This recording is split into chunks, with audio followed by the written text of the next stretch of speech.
అన్నా ఏంటి జనసేన పార్టీ 10 ఏళ్ళు దాటి 11 ఏళ్ళు దాటి 12వ ఏట అడుగు పెట్టబోతుంది.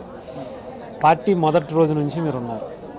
ఎలా అనిపిస్తుంది? అప్పుడు పవన్ కళ్యాణ్ గారు హీరోగా లేదంటే పొలిటీషియన్గా వచ్చినటువంటి టైం నుంచి ఇప్పుడు డిప్యూటీ సీఎంగా ఆంధ్రప్రదేశ్కి దేశానికి ఒక దిక్సూచిగా కనిపించినటువంటి వ్యక్తి ఎలా ఫీల్ అవుతున్నారు?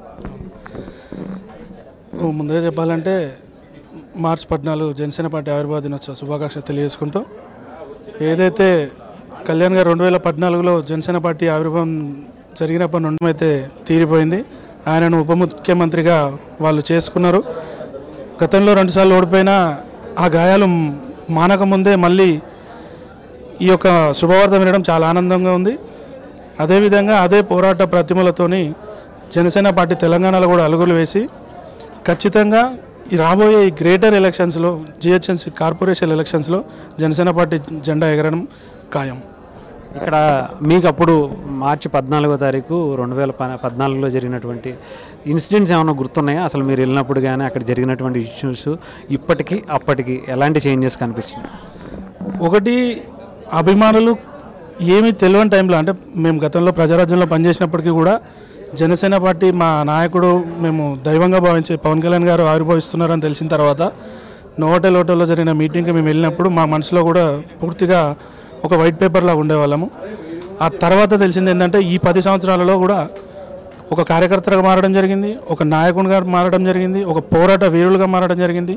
ఈరోజు తెలంగాణలో ఎలాంటి సమస్య వచ్చినా సరే ప్రజల తరఫున పోరాటం చేయడానికి జనసేన పార్టీ తరఫున ఉన్న, ఏదైతే అందరూ అంటుంటారు చిన్న పార్టీ యూతే ఉంటారు అది ఇది అనుకున్నా సరే, ఆ ఉన్న యువత అయినా సరే మాలాంటి తెలంగాణ ఉద్యమకారులైనా సరే పవన్ కళ్యాణ్ గారి అడుగుజాడలో నడవడానికి ఆ యొక్క పార్టీ సిద్ధాంతాలని బలంగా నమ్మి పార్టీని విజయం దిశగా అడుగులు వేసేందుకు మేము సిద్ధంగా ఉన్నాం. ఆ విధంగానే తెలంగాణలో జనసేన పార్టీ ఎదుగుతూ ఉంటుంది, ప్రజల తరఫున పోరాటం చేస్తూనే ఉంటుంది. అప్పుడు మీరు అన్నట్టు అప్పుడు మీరు జస్ట్ అభిమానిగా వెళ్ళారు, ఇప్పుడు చూస్తే అదే పార్టీకి నాయకులుగా ఉన్నారు. ఎలా ఉంది ఈ ట్రాన్స్ఫర్మేషన్? ఎలా అనిపిస్తుంది? ఉన్నాం, నాయకులుగా అయినాము. కాకపోతే ఎంత నాయకులైనా ఎప్పటికైనా సరే ఆయనకు ఒక పార్టీ కార్యకర్తగానే పనిచేస్తాం. జనసేన పార్టీని చచ్చేంత వరకు కూడా జెండా వదిలే ప్రసక్తి లేదు, భుజం మీద మోస్తూనే ఉంటాం. ఖచ్చితంగా పవన్ కళ్యాణ్ అడుగుజాడల్లో నడుస్తూ ఉంటాం.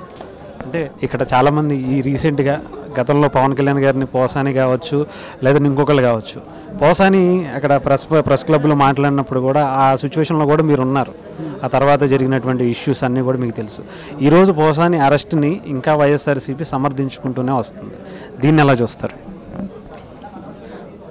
ఒక మాటలో చెప్పాలంటే వైఎస్ఆర్సీపీ గురించి ఎంత తక్కువ మాట్లాడితే అంత మంచిది. అది ఒక చీడపురుగు లాంటిది. ఏదైతే చెద అంటారో చూడు, ఆ చెదని ఎంత త్వరగా తీసేస్తే అంత మంచిది.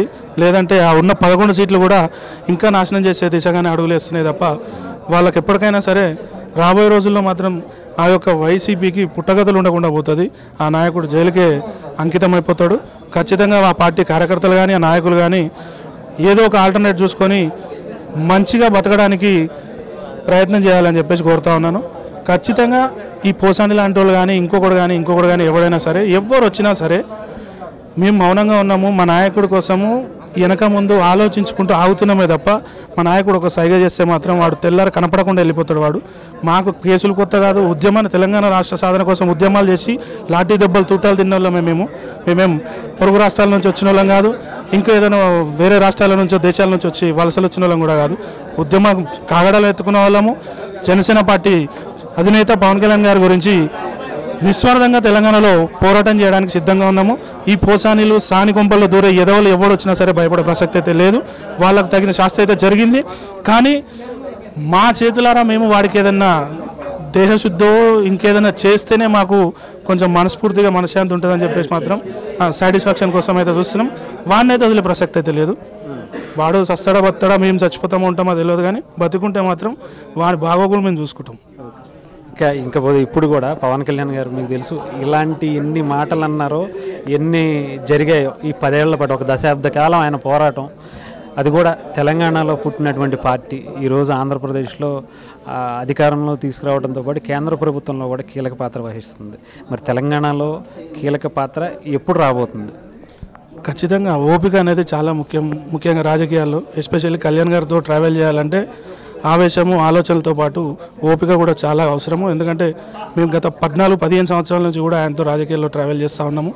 2010 ప్రజారాజ్యం తర్వాత ఆ ఇచ్చిన మా గాయాలు ఏవైతే ఉన్నాయో అవన్నీ కూడా మనసులో పెట్టుకొని 14లో మళ్ళీ అదే ఉత్తేజంతో అదే ఉత్సాహంతో మళ్ళీ కళ్యాణ్ గారితో వెనుక నడవడం జరుగుతూ ఉంది.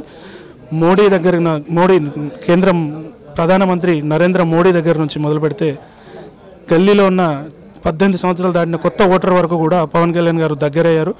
ఆయనకు ఆశీర్వాదాలు ప్రజల నుంచి ఎప్పుడు లభిస్తూనే ఉంటాయి. ఆ విధంగానే తెలంగాణలో ఆయన చల్లని చూపు మా మీద కూడా పడుతుంది. త్వరలోనే ఆయన తెలంగాణలో కీలక నిర్ణయాలు తీసుకొని రాజకీయంగా చాలామంది నాయకుల్ని తయారు చేస్తాడని మేము అనుకుంటా ఉన్నాం. Thank you.